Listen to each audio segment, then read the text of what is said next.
What's going on, guys? Welcome to the Sunday Drive. So today we're starting the Sunday Drive right here, parked like first thing in the morning, or anytime you basically drive your car.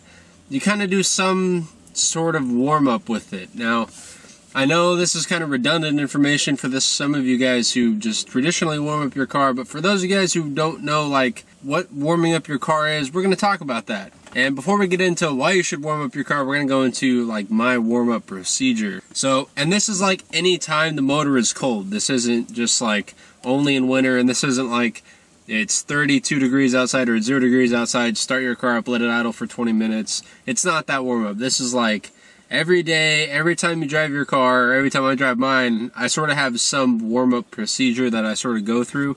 So first of all, I'll just start the car.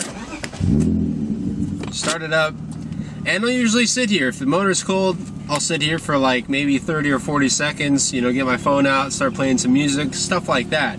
Just let the motor sit here and sort of figure its life out for a little bit, and then we'll start driving. And usually when I start to drive, the motor is still stone cold. If it's like 6 o'clock, 6:30 in the morning, and I'm going to work, you know, it's not gonna warm up in 30 or 40 seconds. So after I've waited like 30 or 40 seconds for it to sort of figure its shit out, then I'll start driving. But I'm very nice with it, I'm very gentle with it. I'll never take it above 3,000 RPM. I only like give it maybe a quarter throttle, nothing more than that.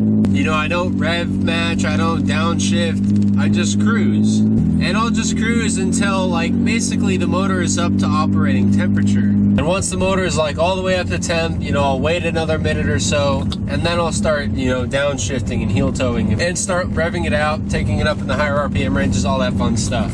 So anytime I start my car, I'll do like some sort of warm-up procedure. If I start it up and it's stone cold, I'll do the full, wait 30 seconds, drive until it's warm, and then start driving it. But if I like pop in the store for like 20 or 30 minutes and I come back and it's like halfway warm, it's not all the way cold, you know, I'll still drive it nice. I won't rev it past 3 until the motor is like fully up and warm again, and then I'll start, you know, pushing it hard, and I'll start revving it out and all that fun stuff.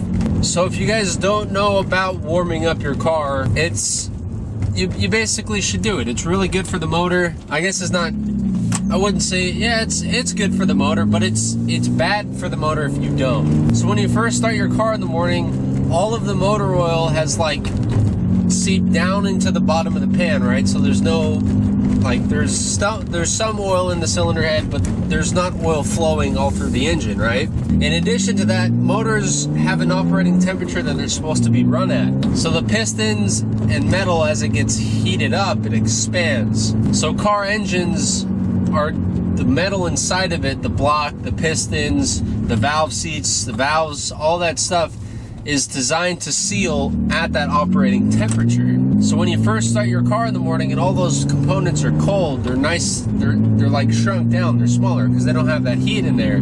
And so they don't seal as well. The piston rings don't seal as well. The valves don't seal as well. And so when you first start your car, your car is basically not running as well as it should when it's up to temp because it's cold, right? So you have more blow-by. If you rev it out, you're gonna have more blow-by gases. You're gonna make your oil dirty. You're not gonna have like as much power, but it's like marginally lower power. It's not really anything to be like super concerned about. That's just how engines are designed. In addition to that, again, the motor oil is not flowing all the way. So when you first start your car, that 30 or 40 seconds that I sit there and wait, that gives the motor time to pump oil through all of the oil galleries and through the bearings and up into the rings and all that stuff. Just, you know, like, it kind of think of it like when you first wake up in the morning. When you wake up, you sort of get up, you know, you stretch, you feel yourself out, you go take a shit, whatever you got to do to get your day going. Your motor has to do the exact same thing. You know, and I get some people like to wake up and go jogging first thing in the morning, but, you know, you still warm up with that. You stretch your muscles, you have something to eat, you know, you wake up, you have like your little morning routine. You don't just get out of bed and freaking start sprinting, right? And that's sort of the same thing with car engines. It's sort of got to warm up, it's got to stretch, it's got to feel its legs out before you can really start rapping on it. Because if you don't warm up before you start running, you sprain your ankle or something like that. You know, you stretch a muscle. And well, engines don't really have muscles to stretch, it's still not good for it because it's designed to run at that operating temperature. And so if you start your car cold in the morning and you just drive off the second you start it, or as soon as you get on a straightaway you just freaking floor it and the motor is cold, you're actually wearing your engine a lot more. This is like a widely accepted thing that a majority of the engine wear happens between when the motor is cold and when the motor is completely up to temperature. And so by starting your car in the morning and then just driving off and revving it like super high or giving it 3/4 throttle, it's really not good for the motor. You should really let it warm up, you know, feel itself out, and then you can do all that good stuff. And it's better for the engine. And if you don't warm up your engine in the morning, you really should.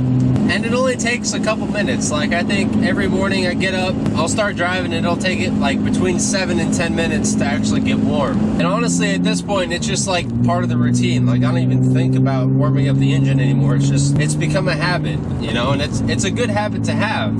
It can increase the longevity of your engine, and it's not just the engine needs to get warm too. The differential needs to get warm, its fluid needs to get warm, the transmission, the same thing. Transmissions take a little bit longer than motors do to get warm, and that's why I usually wait like another minute or two before it's up to temp, before I start really thrashing on it. And it's like one of those simple things that you can do to, you know, make your car last longer, give it a little bit more life, is you just let the engine warm up. For those of you guys who don't warm up your engine, you really should. And for those of you guys who do sort of some warm-up ritual, I guess, keep on keeping on, man.